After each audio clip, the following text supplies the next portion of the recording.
Welcome students. आज हम देखेंगे हमारा लेसन 1 रोटेशनल मोशन का सेकंड लास्ट टॉपिक हुआ है conservation of angular momentum. So let's begin. तो कंजर्वेशन ऑफ एंगुलर मोमेंटम क्या है? In article 4.7 of standard 11 we have seen the conservation of angular momentum. तो हमने 11th स्टैंडर्ड में देखे थे कंजर्वेशन ऑफ एंगुलर मोमेंटम क्या है। क्या बता रहा वो? which says that the linear momentum of an isolated system is conserved in the absence of an external unbalanced force। तो ये जो लीनियर मोमेंटम जो रहेगा वो कंजर्व्ड रहेगा अगर कोई बाहर से एक्सटर्नल अनबैलेंस्ड फोर्स अगर हम लोग अप्लाई नहीं करते हो। अगर कोई फोर्स अप्लाई नहीं करते हैं, एक्सटर्नल अनबैलेंस्ड फोर्स अगर अप्लाई नहीं करेंगे तो लीनियर मोमेंटम जो रहेगा वो आइसोलेटेड रहेगा, मतलब कंजर्व्ड रहेगा। इन isolated system is conserved. As seen earlier, torque and angular momentum are respective analogous quantities to force and linear momentum in rotational dynamics। तो हमने पहले देखे टॉर्क और एंगुलर मोमेंटम, ये दो चीज ये क्या है? Is are the respective analogous quantities और to force and linear momentum. Linear momentum के लिए और फोर्स के लिए, ये दोनों के लिए हमारा क्या आ रहा? ये टॉर्क आ रहा है और एंगुलर मोमेंटम आ रहा है। ठीक है, टॉर्क रोटेशनल डायनामिक्स में आता है, एंगुलर मोमेंटम रोटेशनल डायनामिक्स में आता है, जबकि फोर्स और लीनियर मोमेंटम जो है वो हमारा ट्रांसलेशनल मोशन में आता है। With suitable changes this can be transformed into the conservation of angular momentum. तो इसको हम लोग एंगुलर मोमेंटम को कंजर्व कर सकते हैं, या कंजर्व है वो किस तरह से होगा वो अभी हम लोग नेक्स्ट स्लाइड में देख लेते हैं। तो यहाँ पे क्या लेकर के seen in the section 1.8 angular momentum or the moment of linear momentum of the system is given by L is equal to L vector is equal to R vector cross P vector। ये हमने पहले ही पढ़ चुके कि L vector is equal to क्या रहता है? R vector cross P vector, जहाँ पे R vector क्या रहेगा? where R is the position vector from the axis of rotation and P is the linear momentum। तो ये हो गया हमारा R जो है पोजिशन वेक्टर है और P जो हो गया लीनियर मोमेंटम है। अब इसको हम लोग क्या करेंगे? डिराइव करेंगे और देखेंगे ये कंजर्व किस तरह से कंजर्व है, मतलब conservation of angular momentum conserve है या नहीं, या किस तरह से हो रहा है वो हम लोग देखेंगे। तो यहाँ पे सेम वही दे करके हमें, तो इसको हम लोग क्या करेंगे? एज हमको पता है L is equal to R cross P रहता है, तो इसको डिफ्रेंशिएटिंग कर लेते हैं हम लोग। Differentiating with respect to time we get, तो क्या आ जाएगा? ये dl by d t, time के साथ हम लोग डिफ्रेंशिएटिंग कर रहे हैं, तो dl vector by d t is equal to d by d t of R vector cross P vector. अब इसमें हम लोग प्रोडक्ट रूल अप्लाई कर देते, तो R vector cross dP vector by dt plus dr vector by dt cross P vector. तो ये हमने product rule u cross derivative of v plus v into derivative of u वाला formula apply किए। But हमें पता है, क्या पता है कि dr bye dt is equal to क्या आएगा? हमारा वेलोसिटी v आ जाएगा, क्योंकि r क्या हमारा डिस्प्लेसमेंट आ रहा है, डिस्प्लेसमेंट या distance. Displacement with respect to time क्या आता है? हमारा वेलोसिटी आता है। And dp by dt is equal to f vector. p क्या है हमारा? p हो गया हमारा लीनियर मोमेंटम। मैं रीजन दे रहा हूँ यहाँ पे किस तरह से ये आया, तो हमको पता है p इज इक्वल टू क्या रहता है? v mass into velocity. तो p is equal to mv हो गया। अब उसके बाद हम लोग लेंगे p बाई टी दे करके हमें, तो p बाई टी क्या आ रहा है? m into v by t, मतलब p के जगह हमने mv डाल दिए। अब वेलोसिटी बाय टाइम क्या आ रहा है हमारा? वेलोसिटी बाय टाइम एक्सेलरेशन, तो इसलिए क्या आ रहा है? p is equal to ma आ रहा, मतलब p by t is equal to ma, और ma क्या आता है हमारा? फोर्स आता है। f is equal to ma, इसलिए हम लोग क्या लिखेंगे? p by t is equal to f। तो इसलिए हमने क्या डाले यहाँ पे? dp बाई dt के जगह में हमने f डाले।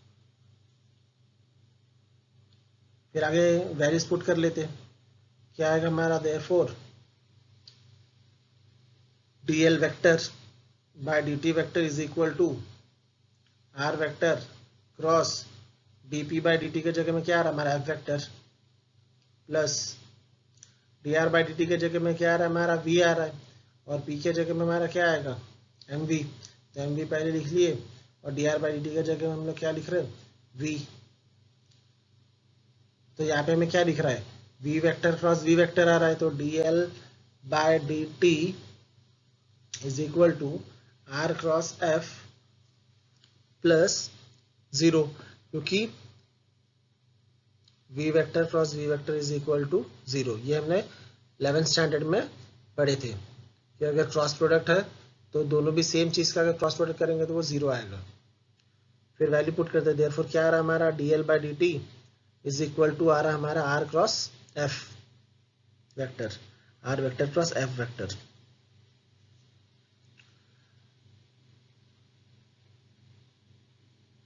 फिर बट क्या है, r vector cross f vector is the moment of force और टॉर्क टो। मतलब r क्रॉस f के जगह हम लोग क्या लिख सकते हैं, टॉर्क टो डाल सकते हैं। तो टाउ इज इक्वल टू क्या आएगा, फिर dl बाई dt आ जा रहा है हमारा, क्योंकि r क्रॉस f के जगह हम लोग ने क्या डाल दिया, r क्रॉस f के जगह में हम लोग ने टाउ वेक्टर डाल दिए। तो टाउ इज इक्वल टू क्या आ रहा है, dl by dt। Thus if tau is equal to 0, अगर टाउ के जगह में अगर हम लोग 0 लेते हैं, मतलब टॉर्क हमारा क्या है 0 है, तो फिर dl बाई dt भी क्या आ जाएगा हमारा 0 आ जाएगा। dl by dt is equal to क्या आएगा 0 आ जाएगा।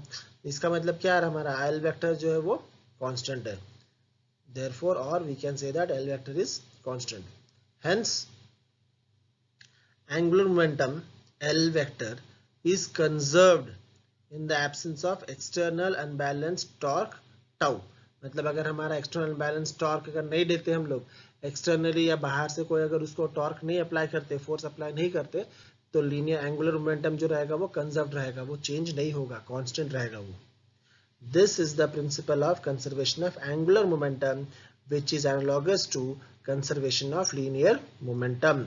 तो ये हमारा सेम है जैसा हमारा एंगुलर मोमेंटम है, रोटेशनल डायनामिक्स में हम लोग एंगुलर मोमेंटम पढ़ रहे हैं, वही सेम हमारा ट्रांसलेशनल मोशन में क्या रहेगा, लीनियर मोमेंटम रहेगा। और दोनों एग्जैक्टली दोनों भी सेम है, कोई डिफरेंस नहीं है। ठीक है, I hope you have understood this. अभी चलते हैं इसके एग्जांपल्स पे। तो examples of conservation of angular momentum. During some shows of ballet dance, acrobat in circus, sports like ice skating, diving in a swimming pool, etc., the principle of conservation of angular momentum is realized। तो ये सब जो चीजें है ये हो गया हमारा, इसमें हम लोग देख सकते हैं, हम लोग समझ सकते हैं कि ये प्रिंसिपल ऑफ एंगुलर मोमेंटम किस तरह से काम कर रहा है। किसमें, बैलेट डांस में, एक्रोबैट इन सर्कस, फिर आइस स्केटिंग, डाइविंग, इस सब में हम लोग देख सकते हैं। In all these applications the product L is equal to I omega, मतलब ये L वेक्टर हो गया, L क्या है हमारा एंगुलर मोमेंटम हो गया, I मोमेंट ऑफ इनर्शिया, और ओमेगा जो है वो ओमेगा हो गया हमारा angular velocity, is equal to क्या आ रहा है I इंटू 2πn, मतलब एंगुलर वेलोसिटी की जगह में हमने उसको पुट कर दिए। Is constant once the players acquires a certain speed, जैसे स्पीड एक आ गया तो फिर हमारा L जो है एंगुलर मोमेंटम जो रहेगा वो कांस्टेंट रहेगा। Thus, if the moment of inertia I is increased, the angular speed and hence the revolution n decreases। जैसे जैसे हम लोग मोमेंट ऑफ इनर्शिया को बढ़ाएंगे तो the angular speed and hence the frequency of revolution, frequency जो रहेगा वो धीरे धीरे क्या हो जाएगा, वो कम होते जाएगा। Also, if the moment of inertia is decreased, the frequency increases। Moment of inertia अगर हम लोग कम करेंगे तो फ्रीक्वेंसी बढ़ जाएगा, और अगर हम लोग फ्रीक्वेंसी को, मोमेंट ऑफ इनर्शिया को अगर बढ़ाएंगे तो फ्रीक्वेंसी जो रहेगा वो घट जाएगा। तो ये पार्ट हमारा इंपॉर्टेंट है। Thus, if the moment of inertia I is increased, अगर मोमेंट ऑफ इनर्शिया I बढ़ेगा तो एंगुलर स्पीड और फ्रीक्वेंसी जो है वो कम हो जाएगा। वही जब मोमेंट ऑफ इनर्शिया जो है वो कम हो जाएगा तो एंगुलर स्पीड जो रहेगा, फ्रीक्वेंसी जो रहेगा वो बढ़ जाएगा। मतलब मोमेंट ऑफ इनर्शिया हम लोग कम डालेंगे, आई जो है उसको कम लगाएंगे, तो फ्रीक्वेंसी मतलब उसको घूमने वाला जो स्पीड रहेगा वो बढ़ जाएगा। ठीक है, अगर यहाँ पे बैलेट डांसर देख करके, बैलेट डांसर क्या करता है, during ice ballet the dancers have to take undertake rounds of smaller and larger radii. तो डांस करते हुए बैलेट डांसिंग में क्या होगा, डांसर क्या करेंगे, वो गोल पर आते सर्कुलर मोशन में गोल गोल घूमते, जिसमें उनको रेडियस जो रहता है कभी बड़ा लेना पड़ता है, कभी रेडियस जो छोटा लेना पड़ता। उस कैसे करेंगे फिर उसको, the dancers come together while taking the rounds of smaller radius। तो smaller radius near the centre, जब उनको छोटा रेडियस बनाना रहता है तो वो क्या हो जाते हैं, नजदीक आ जाते हैं। In this case the moment of inertia of the system becomes minimum. तो नजदीक आ गए तो क्या हो जाएगा, मोमेंट ऑफ इनर्शिया जो रहेगा वो कम हो जाएगा, moment of inertia the system becomes minimum and the frequency increases to make it thrilling. और फ्रीक्वेंसी जो रहेगा वो बढ़ जाएगा। अब ये किस तरह से हो रहा है, तो वो नीचे लेकर के हमें while outer rounds the dancers outstretched their legs and arms. This increases their moment of inertia that reduces the speed, angular speed, and hence the linear speed. This is essential to prevent slipping. तो क्या हो रहा है, जब ये dance करेंगे तो हाथ का जो मेन रोल है इसमें, हाथ अगर वो फैला देते हैं तो क्या हो रहा है उसमें, हमारा रेडियस जो है वो बढ़ जाएगा, क्योंकि सेंटर से अगर एक्सिस ऑफ रोटेशन क्योंकि यहाँ पे वो गोल गोल घूम रहे हैं तो एक्सिस ऑफ रोटेशन रहेगा। एक्सिस ऑफ रोटेशन कैसे पास करेगा, हमारे बिल्कुल सेंटर से पास करेगा। अगर हम लोग एक्सिस ऑफ रोटेशन पकड़ दे तो फिर हमारा हाथ अगर हम लोग उसको स्ट्रेच करेंगे तो ये रेडियस हो गया। तो एक रहेगा हमारा लार्जर रेडियस, जब हाथ जो है वो स्ट्रेच रहेगा बाहर की तरफ, और स्मॉलर रेडियस मतलब हाथ जो रहेगा अंदर की तरफ हम लोग फोल्ड करके रखेंगे। तो जब हमारा हाथ जो है अंदर की तरफ फोल्ड रहेगा तब वो क्या हो जाएगा, जैसे अंदर की तरफ फोल्ड है तो हमको पता है मोमेंट ऑफ इनर्शिया का फॉर्मूला क्या है, एम के स्क्वायर, मतलब एम के हमारा हो गया रेडियस ऑफ गायरेशन, रेडियस जो है वो कम हो गया, एम के स्क्वायर हो गया, एम के स्क्वायर। तो रेडियस जो है वो कम हो जा रहा, जैसे रेडियस हमारा कम हो जाएगा तो उसका स्क्वायर है, के स्क्वायर है तो उसका स्क्वायर हो गया और कम हो जाएगा, तो एंगुलर मोमेंटम जो रहेगा वो बढ़ जाएगा। That is, the dancers come together while taking the rounds. In this case, the moment of inertia of the system becomes minimum. तो मोमेंट ऑफ इनर्शिया एम के स्क्वायर का जो फॉर्मूला हम लोग रेडियस जैसे हाथ को हम लोग ने फोल्ड कर लिए तो रेडियस जो है वो कम हो गया, जिसकी वजह से हमारा मोमेंट ऑफ इनर्शिया जो रहेगा वो कम हो जाएगा और फ्रीक्वेंसी जो रहेगा वो बढ़ जाएगा, मतलब वो बहुत स्पीड से घूमना शुरू करेंगे।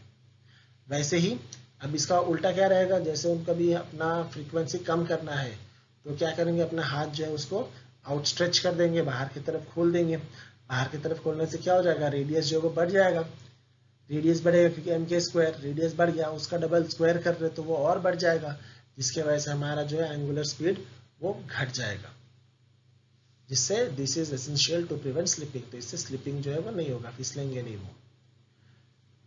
नेक्स्ट एग्जांपल में देख करके डाइविंग इन अ स्विमिंग पूल।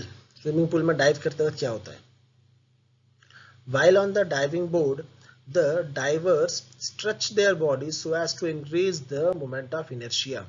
तो जब डाइविंग क्या करेगा, डाइविंग बोर्ड के ऊपर जब डाइवर खड़ा रहेगा, अब उसको जंप करना है, तो जैसे वो जंप करेगा उस वक्त क्या करता है, वो अपने हाथ और पैरों को जो है वो खोल देता है, मतलब स्ट्रेच कर लेता है। स्ट्रेच करने से क्या हो जाएगा, रेडियस जो है वो बढ़ जाएगा, और रेडियस बढ़ने की वजह से मोमेंट ऑफ इनर्शिया जो रहेगा वो बढ़ जाएगा, और so as to increase the moment of inertia, तो मोमेंट ऑफ इनर्शिया जो है वो बढ़ गया, रेडियस बढ़ गया तो मोमेंट ऑफ इनर्शिया बढ़ गया। Immediately after living the board they fold their body. तो जैसे वो बोर्ड को छोड़ देते, निकल जाते बोर्ड से बाहर, जंप कर लेते, तो वो क्या करते, अपने बॉडी को फोल्ड कर लेते। बॉडी फोल्ड करने से क्या होगा, this reduces the moment of inertia considerably. Moment of inertia जो है वो घट जाएगा। एज ए रिजल्ट तो उससे क्या होगा, मोमेंट ऑफ इनर्शिया कम, तो हमारा फ्रीक्वेंसी जो रहेगा वो बढ़ जाएगा। The frequency increases and they can complete more rounds in air to make the show attractive. तो फिर जैसे वो जंप किए, जंप करने के बाद क्या करेंगे, वो अपने आप को फोल्ड कर लेंगे, और फिर उसमें क्या हो जाएगा, रेडियस जो है वो कम हो गया, रेडियस कम हो जाएगा तो मोमेंट ऑफ इनर्शिया कम हो जाएगा, और हमारा एंगुलर फ्रीक्वेंसी जो फ्रीक्वेंसी है वो बढ़ जाएगा, जिसकी वजह से वो ज्यादा से ज्यादा राउंड्स परफॉर्म कर सकते हैं। Again while entering into the water, जब उनको पानी के अंदर में फिर एंटर होना रहता है तब वो क्या करेंगे, उन लोग वो अपने बॉडी को स्ट्रेच कर लेते, stretch their body into a streamline shape this allows them to smooth entry into the water. जैसे पानी के नजदीक पहुंच जाएंगे वो फिर से अपने आप को क्या कर लेते, स्ट्रेच कर लेते, ताकि वो इजीली पानी के अंदर जा सके। अगर वो गोल गोल घूमते घूमते अगर पानी के अंदर जाते थे तो क्या होता, बहुत जोर से पानी के साथ कोलिशन होता था और जिससे उनको चोट पहुंच सकती थी। तो वो नहीं होना चाहिए, फ्रीक्वेंसी कम करना पड़ेगा उनको। फ्रीक्वेंसी कम करने के लिए उन्होंने क्या किया, अपने बॉडी को जो है स्ट्रेच कर लिया, आउट स्ट्रेच कर दिया, फिर इजीली पानी के अंदर में वो चले गए। ठीक है, तो क्या था कि अगर हमारा रेडियस ज़्यादा है तो मोमेंट ऑफ इनर्शिया ज़्यादा रहेगा और फ्रीक्वेंसी जो रहेगी वो कम रहेगी। वैसे ही वाइस वर्सा रहेगा, अगर रेडियस कम रहेगा तो मोमेंट ऑफ इनर्शिया जो है वो कम रहेगा और हमारा फ्रीक्वेंसी जो है वो ज़्यादा रहेगा। तो यही चीज़ जो है बैलेट डांसर्स हो गया, डाइवर्स हो गए, फिर सर्कस में जो एक्रोबैट दिखा रहे हैं वो हो गए, फिर डांस करते वक्त ये सभी जो है इस चीज़ को फॉलो करते हैं। तो ये हो गया हमारे examples of conservation of angular momentum. Friends, I hope आपको जो मैं पढ़ा रहा हूँ वो पसंद आ रहा है। अगर कहीं पे भी कुछ भी अगर डाउट रहा तो आप मुझे कमेंट सेक्शन में कमेंट करके पूछ सकते। प्लीज़ लाइक करें, कमेंट करें, शेयर करें और सब्सक्राइब करें। और लास्ट जो टॉपिक, अभी एक ही टॉपिक बचा हुआ है, हम लोग नेक्स्ट पार्ट में देखेंगे। Thank you.